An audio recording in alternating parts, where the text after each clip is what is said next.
session for students and young junior scholars organized by the Satmoc working group.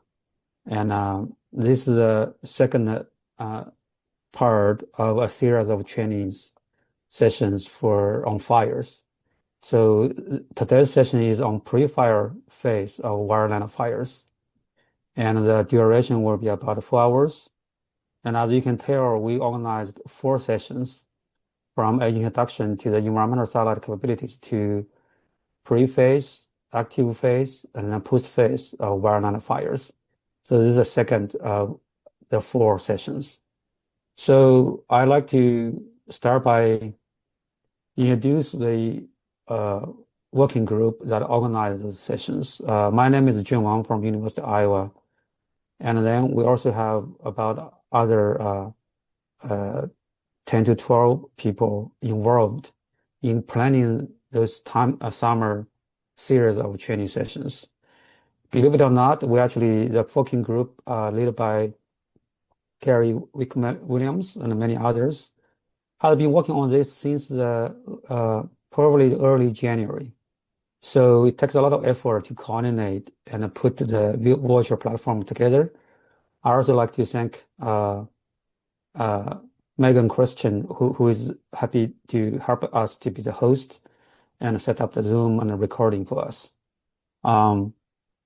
So today, the training session were given by 2 distinguished speakers. The first is Jim Smith.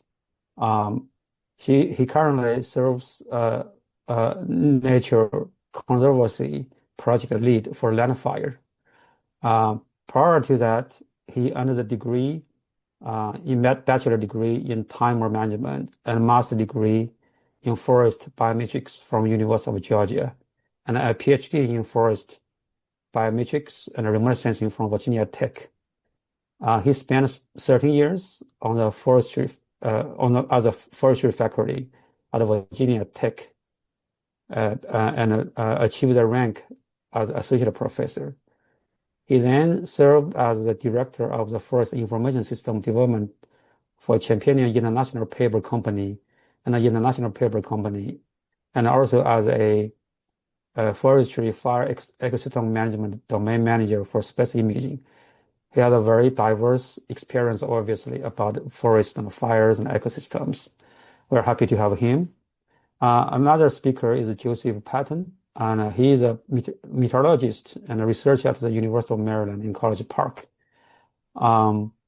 His current work includes create training materials and analyze the trend with the geostationary lightning mapper observations. We know lightning could trigger the fires, so certainly it's well relevant in today's session. He also worked previously as a forecast and a fire weather program manager for the National Weather Service at the Wildland, Kansas Weather Forest Office. And he holds a master degree in meteorology from Florida State University and also a bachelor degree in meteorology from the University of Oklahoma. So before I give the stage to them, I'd like to have 2 announcements. One is that the NOAA satellite hackathon is coming in October. If you scan this QR code, you will be able to get to the website to learn a lot of that. So you are more than welcome to participate in that. And I think there are awards if you participate in the competition and do project very well. And you certainly will also have a good access to mentors and the subject matter experts that can help you in analyze the satellite data. Another announcement is that all the training are recorded and all the presentations will be shared with you through YouTube channels, and then you can also access that through that website from which you can then access the YouTube channels. We also very care about our outcome of the training session. So we will ask you to do a short survey and provide feedback so that we can do that better next year. We have been doing this probably since 2020 or 2021, at least 4 years in a row now. and we are growing bigger and bigger. So obviously we have a this free and online training has been served the community very well, not only in the U.S. but also internationally. So anyhow, enjoy the course. So with that, we welcome Jim and Joe. Thank you. Thank you, June. And thanks to the coordinating committee for setting this up. And thanks to all of you for participating today. And I'm going to share my screen and hopefully it will work. I'm also going to share sound eventually.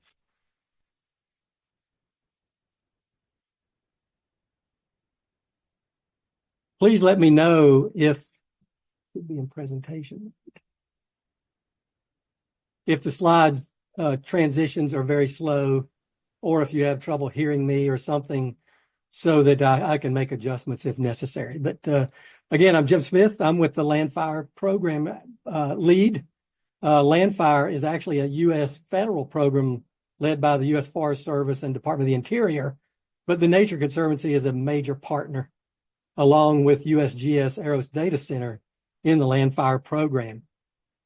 And you're going to see a lot of Landfire stuff today because it's where I work.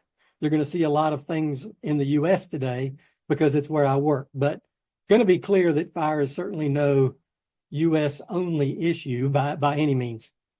Before we get to the satellites, I do want to set the stage for any participants that are not really familiar with the jargon and operational environment of wildland fire management, because I think only then can you really understand the critical role of satellite imagery in understanding pre-fire conditions, the strengths and weaknesses of the products we produce in order to prepare and support the wildland fire management community. So when people think wildland fire, this is probably what comes to mind. Some blazing forest. And this is the western U.S. I think it's in Oregon. But this picture is from Spain, taken last year. So again, fire is definitely a global issue, despite sometimes it seeming for those of us in the U.S. as if it's only our issue, but it certainly is not. And here is a chart that, pardon me, let me go back.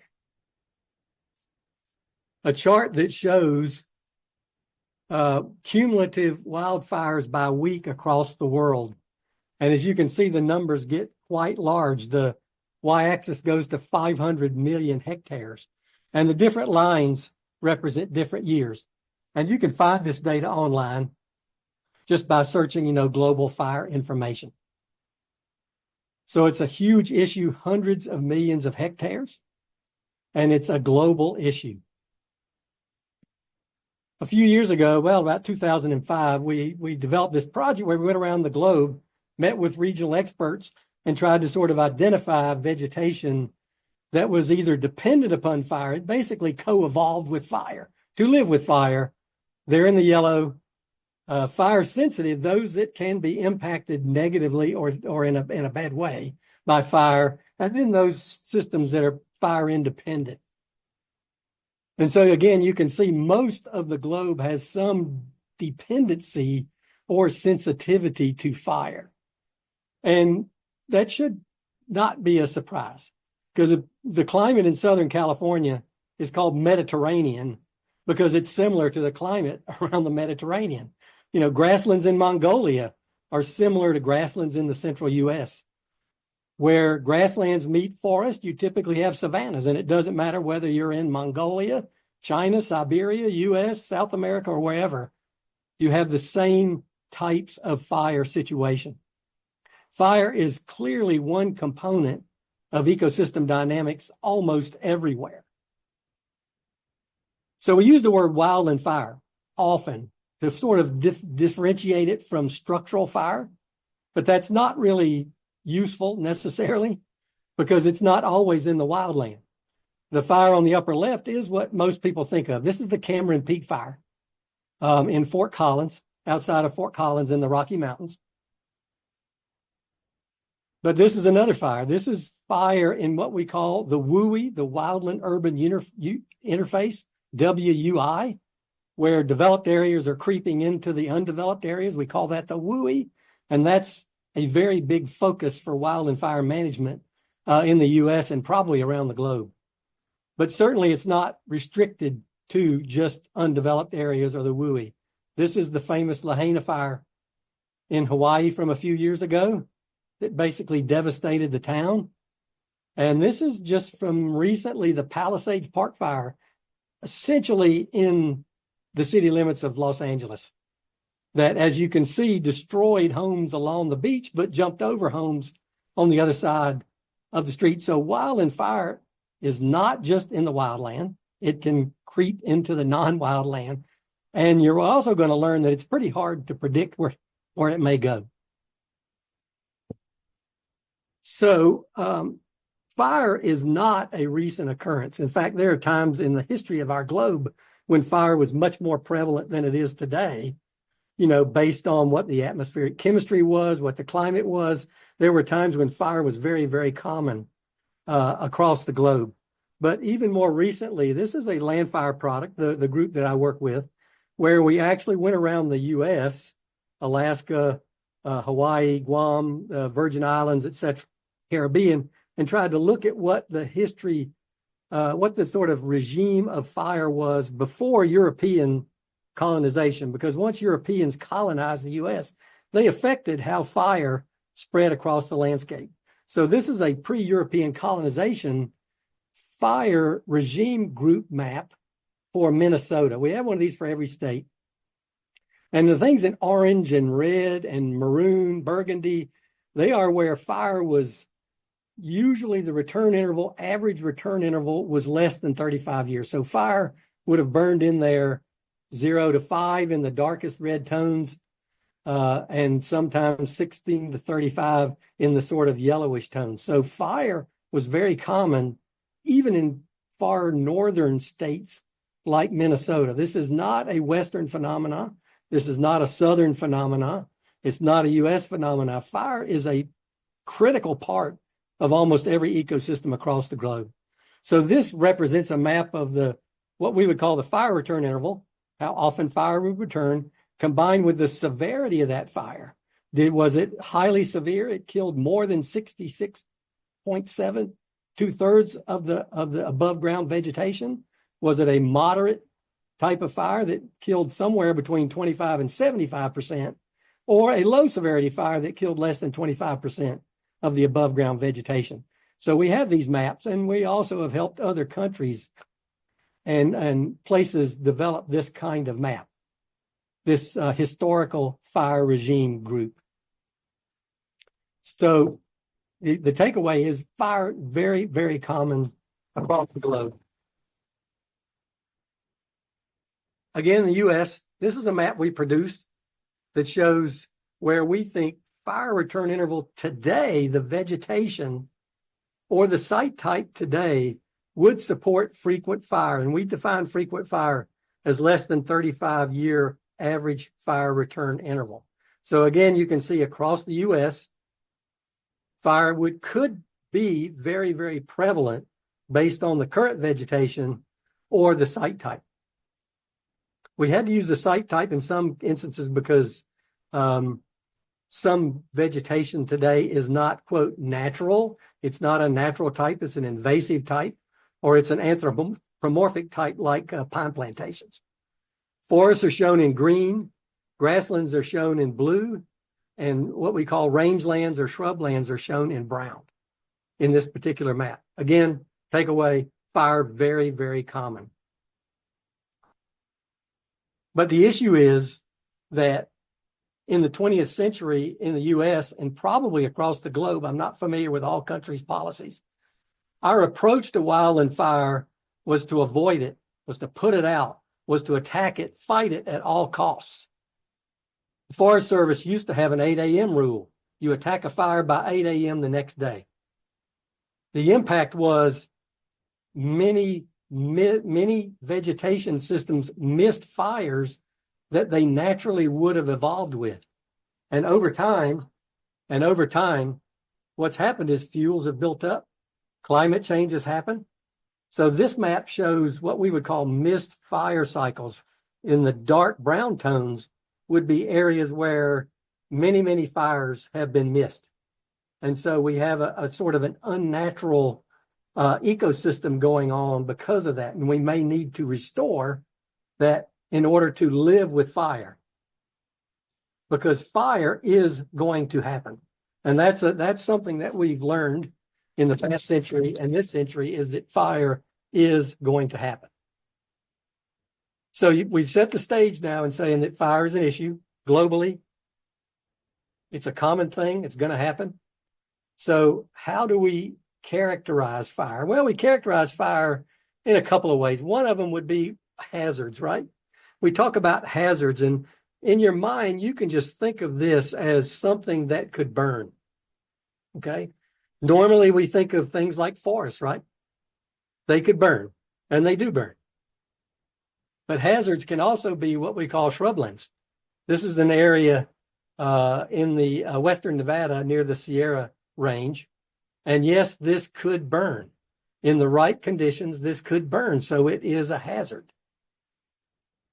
Grasslands can burn. And in fact, in pre-European colonization times, the central U.S. prairies, on average, probably had a severe fire less than every 5 years, mainly because of lightning strikes, but also because of Native American burning. They would burn off the grasslands to create the new green shoots that the buffalo liked, or that they would get some berry shrubs and things like that. So fire was very, very common in grasslands, despite us not thinking about fire necessarily being a grassland issue. But today, now we have new issues. Homes is a hazard. Here's a wooden house with trees right up next to it. That is certainly a hazard that we probably need to take into account when we're thinking about pre-fire conditions. Even city parks that have burnable vegetation like this grass and the forest behind it, we have to consider those as potentially burnable. Remember the Palisades Park fire, essentially in a city, within a city limits. So hazards are not just forest, grasslands, and shrublands, individual homes, but also things like city parks and suburbs. There are many, many very famous pictures floating around the internet of suburbs afire, just blazing. So it is important to think more broadly about what a hazard is. It's not just vegetation, trees, shrubs, grass, but also homes, wild and urban interface, burnable developed areas, including suburbs and parks. It's a very wide-ranging and difficult issue. It's something that we need to consider.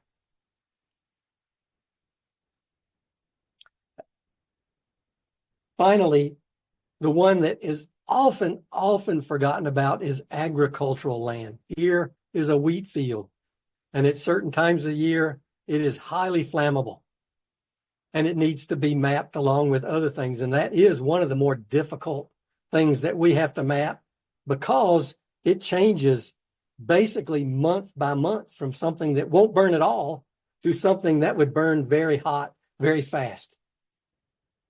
So think of hazards more broadly than you maybe have in the past. So this is an example of a hazard map. This was produced by the U.S. Forest Service Fire Modeling Institute in Missoula, Montana. And they call it Wildfire Hazard Potential Map. And again, the browner is more likely to see a high hazard potential. The green is less likely to see high hazard potential. And you have to look at these things and understand how they're defined. Hazard here has a specific definition: the probability of having a wildland fire that is difficult to control. And it includes simulated fires. So they have gone back in history and seen where fires have ignited, run a fire simulator, looked at the hazards, the vegetation, fuels, WUI, etc., combine those into this wildfire hazard potential layer. And if you search ArcGIS online for wildfire hazard potential, you will find this map in ArcGIS online And you will also find a link to actually download this data. So this is one sort of continent-wide hazard map. It does rely on satellite imagery behind the scenes to map the hazards. You can't see it here, but it is there.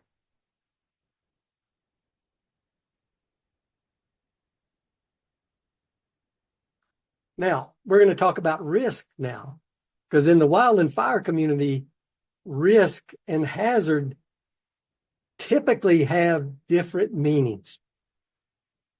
Hazard means something to burn. Risk means there's actually a risk associated with that hazard. Now, no jargon is 100%. You will see this. You will see people use them interchangeably. You'll hear hazards called fuels. I will probably call hazards fuels multiple times today. Okay. So no jargon is perfect, but if you just think generally, we've talked about hazards, typically mapped, at least at large scales, from satellite imagery, sometimes from airborne imagery or other kinds of materials. But now we want to talk about risk. And what we're going to add in here is the likelihood of an ignition. We need an ignition to create a risk from hazards. Where do ignitions occur? Along power lines. You may know that the big power company in California, Pacific Gas and Electric, basically had to declare bankruptcy because their power lines were basically identified as the source for some wildland fires. In fact, the fire that destroyed the town of Paradise, California, they think came from a power line. So power lines create a risk. Railroads create a risk. May not know, but they go along and they polish the rails. There are things that throw off sparks from railroads that then can ignite a hazard that is close by. Careless or bad acting humans are certainly a cause of a risk.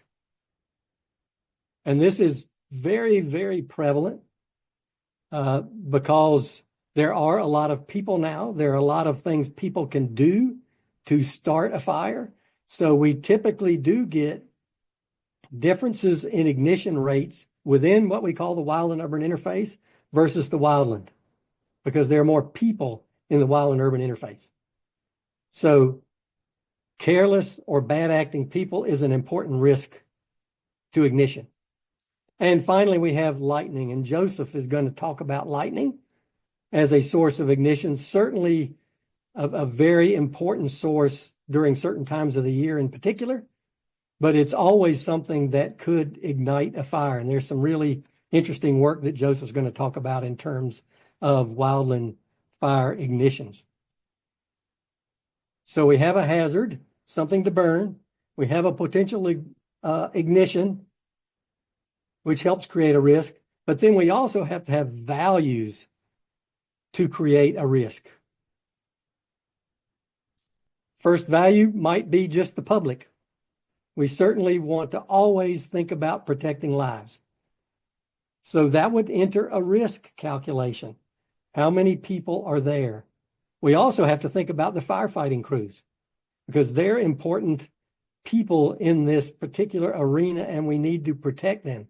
So people is the most important value at risk in a wildland fire situation. Public, firefighters, and those supporting first responders. We also have property, and this would come up as an important value that when we do risk calculations, we have to think about what particular values might be there in terms of property.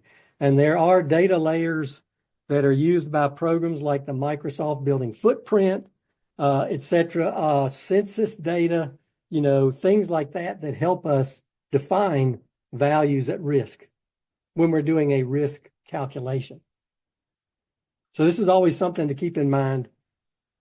Lives first, property and what we call infrastructure would be combined with property. We need to know where hospitals are. We need to know where schools are. We need to know where where nursing homes are, where people could be at risk, property could be at risk. That's a part of the infrastructure of an area.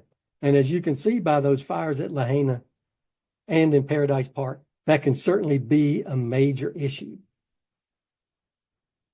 So that is something to think about as we go forward here, as we've talked about hazards, something to burn, ignition risk, and then values. That's why you can see this is getting to be a very, very complex situation. But the foundational layer for all of this really are hazards. So we're going to talk in a few minutes about mapping hazards and how we typically map hazards.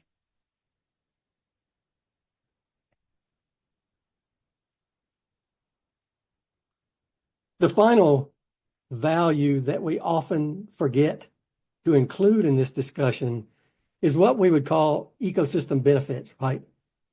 Here's a nice forest. If it burns to the ground, the ecosystem has been altered, and under climate change may be altered permanently. But it certainly has been altered at least temporarily. If we have a high severity fire that destroys it, we have timber that may have been harvested. We have wildlife, we have water, we have recreation, all these things. And this is laid on top of all these other values. In some ways, it is the most difficult one to get a handle on. We don't have a great handle on the values of ecosystem benefits yet, but it is something to keep in mind. And it's just, again, one complicating factor as we go ahead and talk about risk. So let's look at risk. So this is a website called Wildfire Risk to Communities. And I just threw up some fires that we've already been talking about. So this is pre-fire, wildfire risk to homes in Lahaina. And as usual, people choose to show dark reds as high risk, lighter colors as low risk. That's not really very good for people who are red-green colorblind. However, people do it, and this website does it as well. So you can see the risk to homes around Lahaina was quite high. This is Paradise Park. Look at the risk to homes around Paradise Park. And this is Cameron Peak. All three of these are snapshots from wildfire risk to homes. And you can see there was significant risk to homes in all of these areas.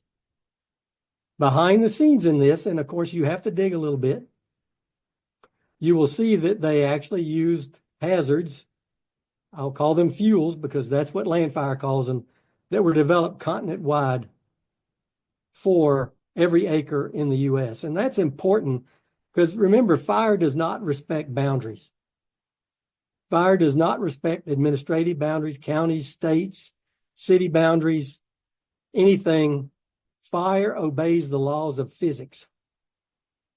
Fire obeys the laws of chemistry, not boundaries. So a lot of these risk products use landfire fuels / hazards in order to actually start to hone in and compute risk. So you will see that behind the scenes. If you go and explore this website, and I'll give you the URL here in a moment, you're going to see that hazards are really the foundation and the key input to all of these risk calculations. I want you to remember this. This is a snapshot of wildfire risk to homes, again, outside an area in Colorado, Louisville, Colorado. I'm not sure if they call it Louisville or Louisville, but it's an area along the Front Range between Denver and Fort Collins. Closer to Denver, I guess, than Fort Collins. But as you can see here, the risk to homes is pretty low. So keep that in your mind as we move forward. And definitely go and explore the Wildfire Risk to Communities website. This is the website, wildfirerisk.org. It is funded and supported by the U.S. Forest Service. It's developed by Headwaters Economics. So if you'll go to this website, you'll see there's a lot of things. They provide a lot of background data, vulnerable communities, risk to homes, how your risk fits in with other cities in a graph. So it's really a very interesting website. So if you're interested in wildfire and seeing how it might be assessed and the risk might be assessed, go to this website and check it out. It's very interesting. And I will say again, once you dig down and look, you will see hazards, pre-fire conditions are, of course, a very important part of this calculation and drive a lot of these images that you see. There are regional and national risk assessments. This happens to be the Southeast U.S. risk assessment. And it's for, they call it SOWRAP, by the way, SOWRAP. And you see all the different layers on the left, and you see what I mean by risk now has a lot of components. It's not just about what's there to burn. It's about a lot of other things. I'm not going to go into all the layers on the left, but there are layers related to expected fire behavior. And we're going to talk about that in a minute. There are layers about what is there, the infrastructure and things like that. So this is a website that you might be interested in. It's called SOWRAP, SOWRAP.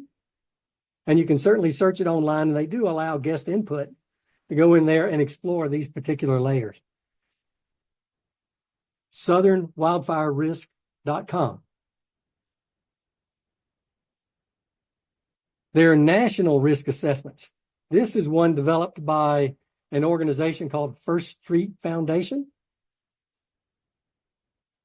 that actually computes not only wildfire risk, but risk to climate change, flood, tornado, etc. across the U.S. But one of the components is risk, and this is national.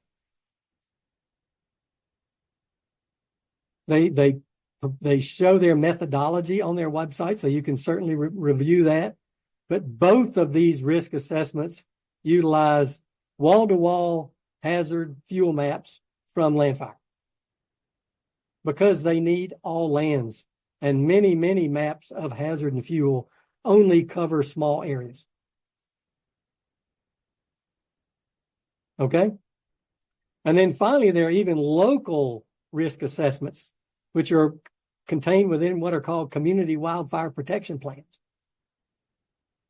Again, bottom foundational input to these is a hazard map. Where do the hazard maps come from? For large areas, they almost always come from satellite imagery. But for a small area like a county, they may have flown airborne imagery. They may take a state-based vegetation map and convert it to fuels map, etc. They may do different things locally than they do for national and regional maps of hazard. Okay, so we have national, regional, and local risk assessments, all trying to combine what's there to burn, what's the ignition risk, and what are the values at risk. So now let's talk about actually defining hazards. Hazard to most people would be what we call fuels. And there are two types of fuels. One of them is called surface fuels. The standard way to describe fuels on the surface are fire behavior fuel models. And these are the Scott Bergen. You'll see the authors of this particular publication. Scott Bergen fire behavior fuel models. And they're typically called FBFM. So you'll see that written, FBFM. And there's an old version called 13. That's the Anderson FBFM 13. And these are the Scott and Bergen FBFM 40. Notice when you read on the right that these fuel models sound like vegetation, like number 4, grass or shrubs mixed with litter from forest canopy. Sounds like vegetation. But if you'll read down farther, the real issue here is not the vegetation, but how it burns. Look under, for instance, let's look at TU2 here. What's important is the fuel bed is moderate litter load and shrub component. The spread rate is moderate. The flame length is low. Okay? So it's described as if it's grass or shrubs, but the important part of this is how does the fire behave in this particular fuel model if this is what the fire actually occurs in. Spread rate is moderate. Flame length is low. That makes it sound like it's not quite as bad a situation as if you went to the next one below, which says litter load with grass and shrub, spread rate high, flame length moderate. So it goes fast, but it only has a moderate flame length. So you'll see fire behavior described as flame length, as spread rate, and sometimes as heat released or fire intensity or something like that. Okay? So these are surface fuels. Sound like vegetation, but really they're not really vegetation. Now, FBFM 13, the older version, back before the 40 came out, people have tried to use mid-scale satellite imagery like Landsat, thematic mapper, to map it, but it's not very successful, at least in my opinion, that it wasn't particularly useful on the ground. And can you kind of see why?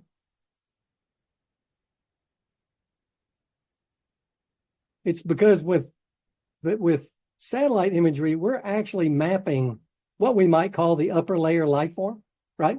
What we can see from the satellite, the canopy of the forest or the top layer.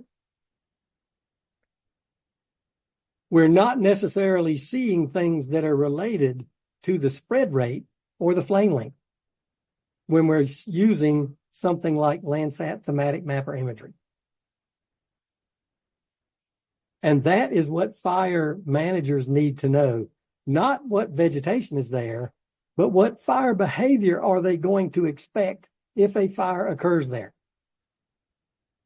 So optical imagery just has not performed well, and we've talked about why.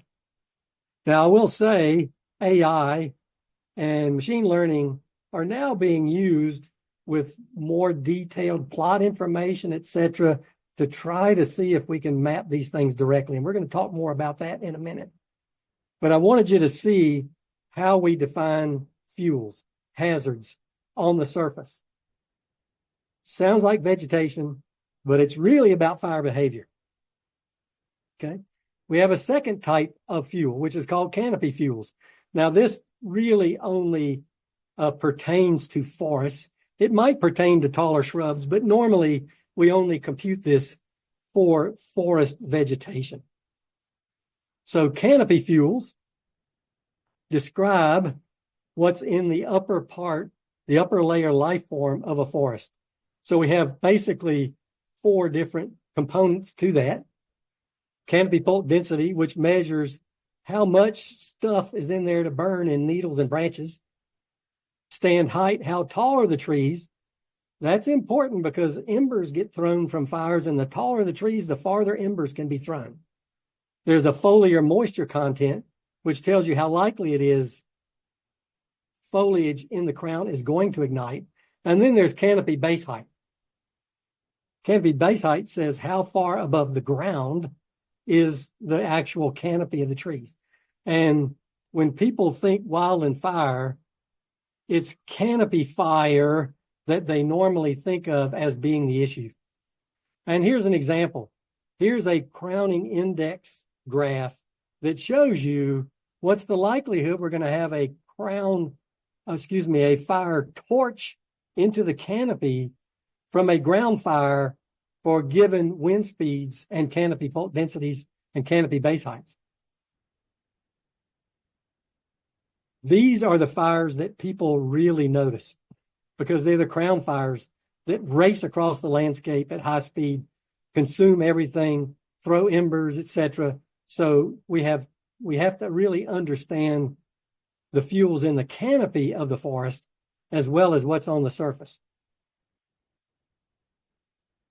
So we need to know how much is there, canopy bulk density, and how it's distributed, canopy base height. Optical imagery, again, has not been very successful at estimating or mapping, identifying canopy fuels. And you can think why, right? Because it doesn't necessarily penetrate the canopy.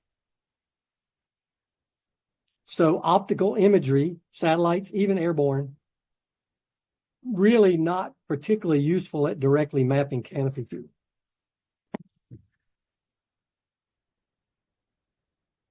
Now we've been talking about surface fuels and canopy fuels, and there's a little different situation, which is rangelands, right? Rangelands are things like sagebrush steppes, prairies, savannas could be rangelands, place where there's a fairly open canopy, and then your fuels are primarily on the surface. There's a product called FuelCast that is a map-based resource that leverages Google Earth Engine and TensorFlow, right? An AI ML platform that processes near real-time weather and remote sensing data, thematic mapper, to provide in-season forecast estimates of magnitude and timing of annual production and fuel across rangelands. This is very, very important because these fires can be very large. They affect economies because they can consume prairies and grasslands. And this is a situation where optical imagery actually seems to work fairly well. This is developed by a group led by Matt Reeves, again at the remote Rocky Mountain Research Station in Missoula, Montana. And it uses thematic mapper and NDVI to generate the information that you see here. It is resampled to a 250 meter grid so that they can process it very, very often and get it out there in terms of basically becoming real-time data. It uses, as I said, thematic mapper, NDVI, TensorFlow, and then it runs information through what's called the Rangeland Vegetation Simulator that enables them to basically estimate how much 1 hour, 10 hour, 100 hour, and 1,000 hour fuels are there to burn based on the recent weather, recent climate, and how much vegetation is there. And you noticed I called it 1 hour, 10 hour, 100 hour, 1,000 hour fuels.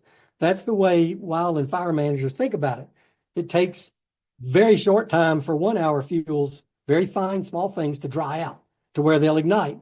It takes a very long time for 1,000 acre fuels, 1,000 hour fuels to dry out so they'll ignite. So they describe fuels that way: 1 hour, 10 hour, 100 hour, 1,000 hour. So with this FuelCast, with NDVI, thematic mapper, and the Rangeland Vegetation Simulator, they can estimate quantify how much of those fuels are available in 250 meter pixels.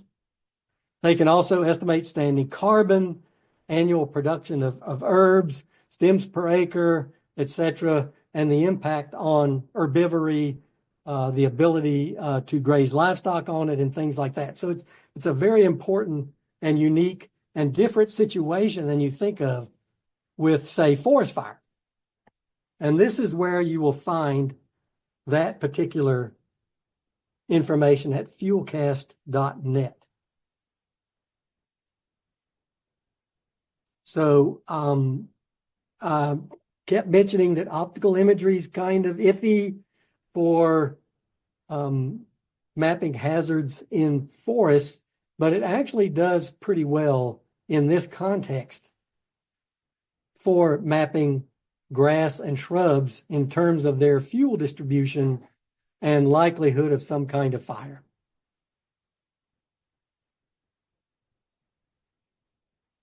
Okay, so let's go on. These are direct mapping of fuels from satellite imagery. So now let's talk about how we might indirectly map fuels.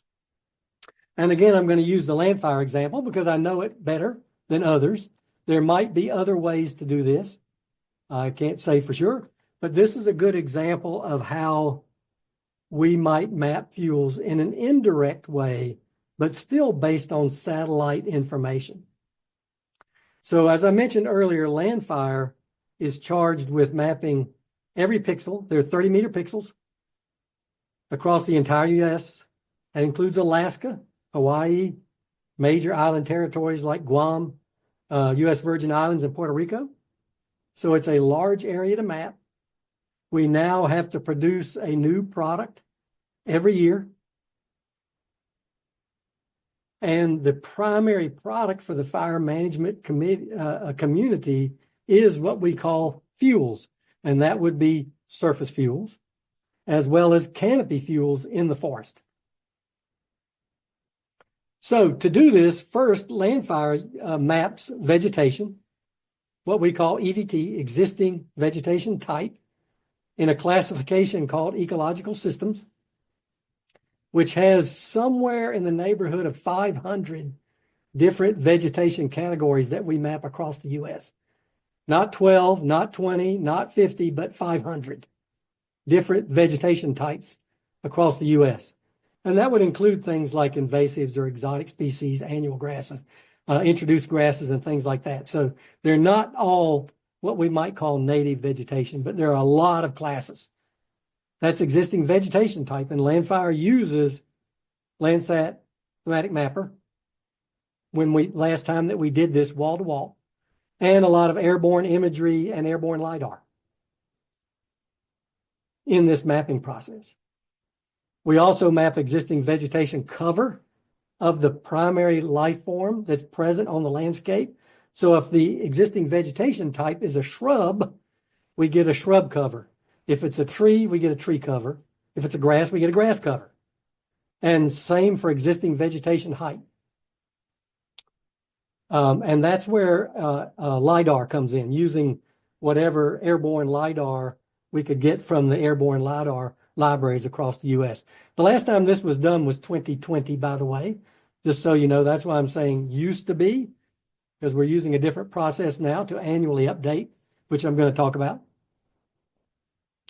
So LiDAR allowed us to go from mapping very broad height classes, to actually estimating height in every 30-meter pixel to either meters for trees or centimeters for shrubs and grass.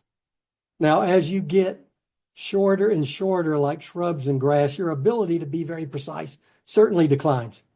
But we do provide a height for shrubs and grass, as well as for trees. Existing vegetation cover is provided in 1% classes. Okay? So the next thing we have to do, remember I said there are 500 different existing vegetation type categories in Landfire. We have to convert that type to some sort of vegetation type that's more responsive to fuels, to how fuels react rather than vegetation and ecosystem dynamics. And we call that FVT, fuel vegetation type, and it has many fewer categories. So EVT is collapsed to a vegetation type that's more important for fuels than describing the vegetation on the landscape. Then we developed a set of rules that combine type, EVT, cover, EVC, height, EVH, and sometimes site type thrown into a set of rules that define FBFM 40 or FM 13 regionally using what we call the Landfire Total Fuel Change Tool. And a diagram of that is shown below. Okay? So we went to local places and we worked with local people to develop a set of rules that said if you had this vegetation type, this vegetation cover, this vegetation height, and sometimes site type, how would fire behave? Would it behave like a TU5 surface fuel and have this type of canopy fuel or something else? So we developed these set of rules. And by the way, there are many hundreds of thousands of these rules. As you can imagine, there are a lot of combinations of FVT. Sorry, I should have said that was combined FVT. I said EVT. FVT, EVC, EVH. And they're regional rules. So this is a very large database, and you can actually download this database if you're interested here at landfire.gov/fuel to show you how we convert things we map from Thematic Mapper and Airborne LiDAR into surface and canopy fuels. Canopy fuels are developed using regression models based on map variables and ground plots. So they're a little different. They still are not directly mappable. We do indirectly map them by using our EVC, EVH, and site type and plot data to create regression models to estimate canopy bulk density and canopy base height. Again, all this for every 30-meter pixel across the U.S. So it is a little bit of a different animal, but it is an indirect way to map hazard. And it has been successful. Now, given that we mapped every pixel across the U.S., that means we probably spent a nanosecond on every pixel, right?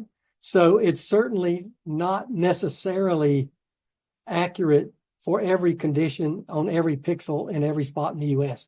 But it does give people a place to start in order to use fuels, and they have them everywhere, inside and outside their ownership, to actually then refine those to work locally. And I'm going to talk about that again in a minute. So we use Landsat, Airborne LiDAR, to create this landscape of pixels that have type, cover, and height so that we can indirectly map fuels. But now we're annually updating. And this is now utilizing harmonized Landsat and Sentinel data as the first step to identify disturbances and changes from this year's imagery, and combine it with the previous 9 years to create a 10-year picture of disturbance. So now we're not using just Thematic Mapper, we're using harmonized Landsat Sentinel data. And of course, the big advantage of that is we get more coverage, more images to select from in order to map this. And we use a multi-season image stack, at least one image in spring, early spring, late spring, summer, and fall in order to map disturbance. Once we've identified disturbance, we use Thematic Mapper, harmonized Landsat Sentinel, and JEDI now to map post-disturbance, EVT, EVC, and EVH. Actually, we map life form post-disturbance and then use a previous regression tree model to assign an existing vegetation type to a new life form. Again, process through the Landfire Total Change tool to create a updated fuel map for. Jim, it looks like you are frozen. Yeah, I can't see him either. Let's give him a couple minutes, see if he comes back. Okay. In the meantime, there are some questions in the chat that we will have him get to, hopefully when he is able to get back on. A lot of people seem to be having trouble with their internet lately, within the last day or two. While we wait, I can potentially answer one of the questions in the Q&A. There was a question of the effect of, what about using satellite-based radar to, I believe, to find wildfires? And that's something, using satellites to identify the beginnings of wildfire, something that I'm planning to address in my portion of the session here today, which will start in about an hour, assuming Jim comes back soon. And while I don't focus really on those low Earth orbit satellites. We will talk about them to some extent. My focus is generally going to be on the geostationary orbit satellites, so a little bit higher up in terms of the distance from the Earth. But that is something that we can use satellites for, is to identify the temperatures, the higher temperatures associated with burning fuels. So that is one of the main uses for satellites, and the reason why I'm focusing on geostationary as opposed to low Earth is that the low Earth orbit satellites, or the polar orbiting satellites, they don't provide continuous coverage. And when you're in that sort of active, a wildfire could start at any moment sort of mindset, you want to have that continuously updating coverage provided by the geostationary satellites, which are always looking at the same sort of picture at all times. But we will talk a little bit about. Did someone have a question? I think that was a quick live mic and they muted again. Oh, okay. Yeah, so we will talk about NOAA 20, but the main focus of this session is sort of on those pre-fire conditions. So instead of identifying wildfires after they've started, we're trying to identify, like Jim is focusing on, land surface and vegetation that lends itself to wildfire hazards. And I will in turn be focusing on the atmospheric conditions which lead to extreme wildland fire behavior, and also mapping ignition sources of wildfires, or hazards which could lead to wildfire ignitions. So that is the main focus of this session, is sort of before the fire starts. How do we know in the months and weeks and days and hours leading up to wildfire ignition, how do we know which areas are going to be prone to that wildfire hazard? So let's give Jim a couple more minutes to come back. And if he doesn't, I can shift gears and start with my presentation. I don't know if he had a 10-minute break in there. I know Gary is working to reach out to Jim directly now. Do we want to go ahead? We had scheduled a 10 to 15-minute break between our two sessions at around 11 a.m. But if we need to, we can take that break now.